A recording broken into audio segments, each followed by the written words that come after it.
When people talk about child marriages, most of the time they aren't thinking of America, as though America is some kind of utopia where things like that just don't happen. It's not true, though, is it? Child marriage may not be as common here, sure, but it does happen. In fact, only 10 states actually have laws against it. Guess what? I didn't grow up in one of those 10 states. Even better, I grew up in a cult.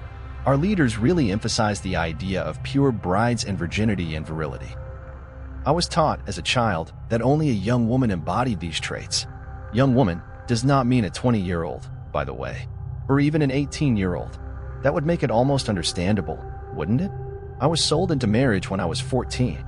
In a way, I was one of the lucky ones. See, in our cult, a girl came of marriageable age when she had her first period. My older sister got hers at 9 years old. I still remember her screaming in the bathroom when it happened. My mother hadn't told us anything about periods or our bodies. My sister saw all that blood and really thought she was dying. Maybe that is what it meant for her, because only a few months later she was married off. Her husband was in his mid-20s. She cried herself to sleep every night until her wedding. I never saw her again. Since the day I turned 9, I lived in mortal fear of ending up like my sister. I prayed and hoped to our version of God that I would never come of age. It was like a curse to me to meet the same fate she did. For a while, it seemed that something had answered my prayers, because year after year passed and it didn't come. My parents grew restless. When I was 12, my father checked my panties every night to make sure I wasn't hiding anything from him. But then, halfway through my 14th year, it came. It came during the night and stained my sheets, and there was no hiding it. My parents were so relieved. I was so upset I actually vomited when I saw the proof, those stained sheets that I couldn't pray away. The man they gave me to was 43 years old. Can you imagine that? Can you imagine your own parents just giving you away to someone like that? Even though I always knew it would happen to me, it still hurt. It still poisoned something deep inside me. They didn't wait as long for my wedding as they did with my sister. Apparently, my soon-to-be husband was in a rush because we were married only a month later. I won't bore you with details about my wedding, or the first time meeting my husband, or the ride to our new home. I had to be dragged into the car, kicking and screaming. Instead, I'll tell you this. Everything changed on the balcony. Once he brought me home, he ushered me into the master bedroom and, thankfully, left me there on my own for several hours. He told me he wanted nothing more than to attend to me the way a proper husband should, and we all know what that means, don't we? But that he had to take care of some business first. Before leaving the room and locking it for good measure, he told me to dress in the lingerie that he had left for me on the bed. I eyed it with disgust before throwing it on the floor and stalking out to the balcony that I discovered behind some thick floor-to-ceiling curtains. My parents must have been proud to marry me off to someone so rich. The night was freezing cold, and there was a light snow falling, slowly covering the ground below. Briefly, I considered throwing myself off the ledge, but I was too afraid. I thought that there was a small chance I might survive, and I didn't want to think about what might happen to me if I did. I'd made up my mind to go back inside and was halfway to the door when I heard something behind me. Curious, and not a little afraid, I turned back around. The thing that sat on the balcony railing was strange. It was perched there on its hind legs like an animal. Its arms trailed down to the balcony floor. They were so long I thought they might be able to reach me across the balcony where I stood. Each arm ended in a claw that looked sharp enough to cut leather. Its body was skinny, so much so that I wondered how it didn't simply fall apart. It swayed in the breeze, and its feet, well, its other set of claws, I guess, tightened their grip on the balcony. The skin on its face was dried and wrinkled. In fact, it looked almost decayed, like it was some sort of mummy. Its mouth was nothing more than a gathering of bunched-up flesh that pulled and tugged every time it stretched its jaw. Its eyes were huge, the size of baseballs, and totally white. It stared vacantly at me, and I stared back at it. The last thing I noticed was its throat. There wasn't much to notice there, really, except that it had a small slit that pulsed with every breath it took. I wondered what it was for. The thing stretched open its mouth and left it open wide for a second, giving me the chance to count its tiny, sharp shards of teeth. It tilted its head to the side and it asked me, "Why are you crying?" I lifted my fingertips to my cheek in surprise. I didn't realize I'd started crying again. Because my parents made me marry someone I don't want to. And I'm scared and I want to go home. My voice broke at that last bit. To be truthful, I wasn't really sure I wanted to go home after all, but I knew that at least I didn't want to be here anymore, in an unknown house with an unknown man who had anything but unknown intentions. The creature blinked in surprise. Marriage? You are but a child. How can this be? I buried my face in my hands at that and cried harder. Hearing it said aloud like that somehow made everything worse. It made everything more real. I heard a scraping sound and looked up to see the creature hunched in front of me. Even squatting on its hind legs, it was taller than me. It reached out and ran a tip of its claw down my cheek very, very gently. Do not cry, little one, it said. I stopped crying, more out of shock than anything else. For a second, I wondered if I should be afraid of it. It didn't give me enough time to make a decision. What is your name? It asked. Mary. That's right, like the Virgin Mother. Hilarious, right? Like a joke, I wasn't let it on until it was too late. Mary. It nodded to itself and retracted its hand. Its claw had drawn a bit of blood from my cheek. I hadn't noticed. Mary, do not cry anymore. I will help you. You will. I cried. A burst of joy flooded my chest. It quickly turned to ice when the creature turned to go. It climbed up on the balcony railing and I ran after it. Hey, wait, where are you going? Aren't you going to help me? It looked back at me and its eyes looked almost sad. In time. I need something from you first. What do you want? I'll give you anything. I was breathless with fear. I didn't want it to leave, not yet. I need your hate. When you have enough of it, I can help you. I felt my heart sink right through the floorboards. I hated very much. I hated my parents and the man in the other room and everyone else who watched my sham of a marriage and did nothing to stop it. I had so much hate, and yet it wasn't enough. I was so sure at that moment that it would never be enough. What do I call you? I asked. It blinked slowly, then said, yours. You may call me yours, because that is what I am. With that, it crawled down the balcony and disappeared into the night and the snow and the quiet. And I was once again left utterly alone. I was sitting on the floor of the balcony, half covered in snow when he returned. He dragged me back inside in disgust, furious that I'd refused to wear the lingerie he had picked out for me. He beat me, ripped off my clothes, and forced me to put it on in front of him while I sobbed. You and I both know what happened next. It's a story many women have told throughout history, and they've all told it better than I could. So you'll forgive me, I hope, for skipping the details of the next part. The next day, I woke up covered in blood and bruises. He sent me downstairs to make his breakfast. I could barely walk. In that moment, I hated him. But I guess I didn't hate him enough, because yours didn't come back. He didn't come back until a month later. My husband treated me like a slave, having me do all the chores and cooking during the day. And then he'd rape and beat me during the night until there was blood in my urine, and it hurt to sit down. One night, I accidentally overcooked supper. Not burned, just left it on the stove for a few seconds too long. He beat me until I threw up, which he made me clean it up. He locked me on the balcony and made me sleep outside in the snow. And I hated him. Oh, I hated him so much. Yours came to me that night on the balcony. If it hadn't, I probably would have died from the cold. It curled around my body and kept me warm. It was surprisingly warm, for whatever it was. It whispered assurances to me and held me close while I slept. I didn't see yours for another few months after that. The days went by with relative monotony. It wasn't until about 6 months after we were married that I realized something was wrong. It's funny in a grim sort of way. He was the one who figured it out. I was throwing up one morning and he walked into the bathroom. When was the last time you had your period? He asked. It hadn't been for over 2 months, and I told him as much. Stupid as I was, I didn't even realize you should have one every month. I knew it. His eyes were practically glowing with excitement as he moved behind me and snaked his arms around my belly, caressing it on the way. I suppressed the urge to vomit again. You're with child. You are going to have my baby. He was absolutely elated. I was shaking with terror. A baby? Me?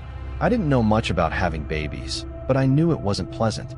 It hurt, and it made you sick, and at the end you had to take care of the thing, and how was I going to do all that? When he left for work, I sank to the floor and cried my eyes out.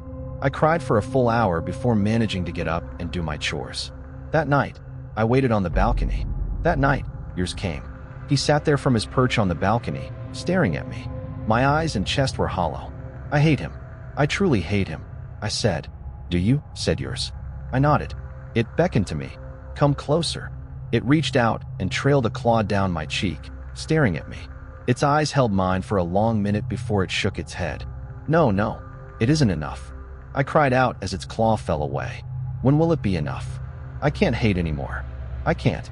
I hate him as much as I've ever hated anything. What am I supposed to do? Yours leaned towards me and pressed its mouth to my forehead in a strange imitation of a kiss. In time, it said. That was all the comfort it gave before it scuttled down the balcony and left me to my darkness. In the months that followed, my stomach grew bigger. My worries ballooned at about the same pace. My husband wouldn't take me to see a doctor. He told me that I would have a home birth. He wouldn't get me any medicine. He wouldn't tell me what I was supposed to do to keep the baby healthy. I didn't know anything about my own pregnancy. Worse still, I kept worrying about what would come after the birth. What if it was a girl? See, if it was a boy, I wouldn't have to be so worried. Boys were allowed to go to school. They were allowed to choose their wives. They were allowed to come and go as they please. But not girls. What if I had a daughter? I wondered what my husband would do to her, how he would look at her, if he would touch her. I thought about marrying her off to someone twice her age. I thought about never seeing her again, just like I'd never see my sister again. I thought an awful lot about that. So I suppose you might say what happened was a blessing, although at the time it certainly didn't feel that way. My husband came home drunk one night, angry, looking for a fight. Something had gone wrong at work, I suppose. He had some nights like that, but I foolishly thought he'd leave me alone this time. After all, I was several months along at that point. I don't know how many, but my stomach was protruding rather obviously from my skinny frame. He didn't much care about me other than as a sex doll, but I knew he cared about the child. Apparently, he didn't care enough. That night when he beat me, I begged him to stop. I told him he would hurt the baby. Somehow that made him even more angry. And when he punched me hard in the stomach, I knew he felt no remorse for what he did. I fell to the floor, holding my belly, clutching at it while I screamed. He screamed at me in turn, blaming me, of course. Blaming me for losing the baby. Because we both knew it was dead. It couldn't sustain a blow like that and live. An hour later, the blood started. I hadn't particularly wanted that child, but I still cried. I cried for it, and for myself, and for what had become of my life. I cried even as he screamed at me through the bathroom door for being a stupid slut, a whore, a Babylonian skank, a devil's curse. Once he was done with his screaming, he stumbled to his bed and collapsed into a drunken slumber. I waited until I was sure he was out cold before unlocking the door. I dragged myself out onto the balcony, a trail of blood following in my wake. I collapsed on the balcony floor, looking up at the moon, wanting to curse it like I had been cursed. I sat there on my knees and screamed at the sky, trying to pour out all the hate and rage and anger. Instead, I made it grow bigger and bigger and bigger.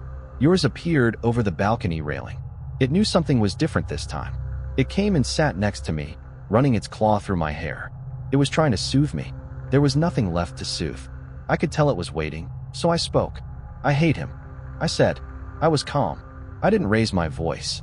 I didn't cry. I simply spoke from somewhere in my chest that had been locked until that very moment.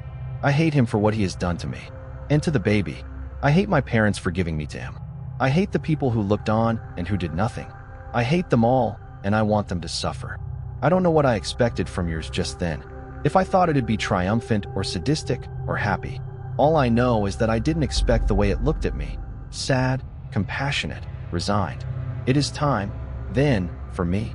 It sighed, its voice a rasp on the wind that I could barely hear. If I do this, a piece of you will come away with me forever. Do you understand? I nodded at it. There was so little of me left, but if it wanted me, it could have me. It could have all the pieces. I didn't want them. It moved to a crouch then, just low enough that it could slip its claw into mine. It held my hand as it brought me into the room where my husband slept. It looked at me with its blank eyes and said, "Watch." I did. Yours straightened its spine. As it did so, its neck became longer and longer and longer. I could hear its spine cracking and creaking as its neck unfurled. The slit in its neck began to widen until it gaped open, exposing the darkness of its innards. From inside the slit, two muscles darted out. They were long and firm, resembling spider legs, but for the fact that they had no fur on them. They didn't even seem to have skin. It was just red, pulsing flesh crawling out from somewhere inside it. A deep hacking sound emanated from inside its chest as they continued to grow until they reached maximum extension. Tipped with a sharp, bony point, the two appendages rested on the floor, tapping impatiently against the floorboards. Yours shifted until it was on all fours, its body about the height of my head. It moved forward at a painfully slow pace. Approaching the bed where my husband slumbered, I noticed its eyes were closed and it used its throat appendages to feel around the bed until it found his flesh. Once it had a sense for where my husband lay, its claws came forward. One grasped my husband near his collarbone, the other grabbed his pelvis. Yours leaned forward and all was still for a moment. Then it pulled. It yanked its claws apart hard, so hard that my husband's body ripped in half. By the time he awoke and began to scream, he was already in two separate parts, his internal organs spilling out between them. His agonized screams were soon drowned out by the blood filling his throat.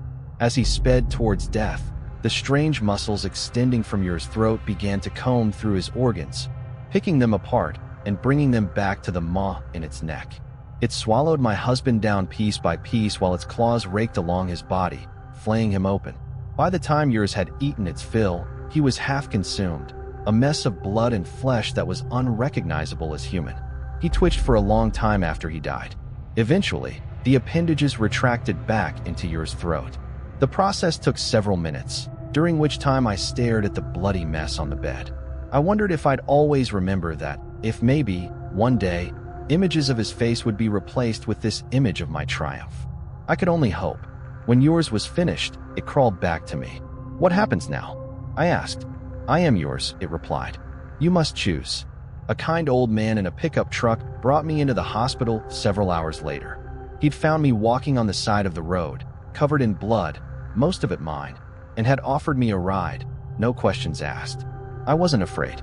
I knew that I had a protector watching over me, a guardian angel missing its wings. The police came, of course. I told them every detail of what happened. At first, they were appalled, then bewildered. By the time I finished, they were convinced I was crazy. They were a little less convinced after they found my husband's body, or what was left of it. I was surprised how little I had to deal with the police, actually. I thought maybe they'd lock me up or open some big investigation or something. Instead, they informed me that my husband had been a very powerful man, that if they made his marriage to me known, I might become a target. I would be blamed for his death. I would be treated like a whore who had him killed. After all, among rich men, such things as what he did to me can be overlooked. The official news story said that he died of a heart attack. The police knew that I didn't kill him. There's no way I physically could have done something like that, especially to someone more than twice my size.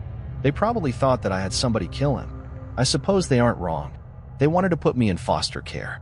I didn't entertain that thought for even a second. As soon as I was able to, I left the hospital and never looked back. They didn't look very hard for me. The next visit I paid was to my parents. It took me a while to find them. I'd barely ever left my house growing up, and I didn't even know my own address. But I found them. They were surprised to see me, and uneasy. I wonder if they ever felt guilty for what they did. Either way, it didn't matter. I asked them what happened to my sister. They told me they didn't know, but I could tell they were lying. Yours helped me take care of them. It held them down and skinned them slowly, keeping them alive for hours as they screamed and begged for mercy. Finally, they told me the truth. My sister had been murdered by her husband 2 years after she'd been married off. I let Yours kill them then. I didn't have any more use for them. As he finished them off, I searched the house and stole as much cash as I could find. I drifted for the next few years. I used the money I took from my parents to forge some documents so I could get work. They were obvious fakes, but some employers don't really care. A lot of them gave me work out of pity, I think. They thought I was alone in the world. But I was never alone. I always had Yours to comfort me. I still don't know much about Yours. I don't know what it is or where it comes from. Of the few people I've told, most seem to think it's some kind of a demon. I know that's not true. Nobody can live through what I've lived and still believe in God. People like me don't have the luxury of that kind of fantasy. No, I think Yours is just another creature, like you or me, trying to make its way in the world. And it has grown quite fond of me, I can tell. I know now what it meant when it told me that I had to give it a piece of myself. Each time I command it, you see, it takes away a little piece of my humanity. I couldn't feel it at first. After all, I didn't think I had any humanity left. But after it took both my parents, I could feel that something in me was changing. It happens just a little at a time, but it happens nonetheless. It didn't want to do that. It didn't want to take anything away from me. But it was the only way to save me. It's what must be, the consequences of our deal. It mourns for me. It mourns for the humanity I've lost and for the childhood that I never had. It mourns because I cannot love. Well, that's not true. I love yours. I don't love anything else. I don't think I ever will. Each day when I look in the mirror, I see something that's a little less than human. Maybe that is its doing. Or maybe a substantial part of my humanity died when I was forced into that marriage. I'll never know. What's more, I don't particularly care. Lately, I have been thinking about all the other little girls trapped in these marriages all across the US. The ones who think they've been abandoned, forgotten about.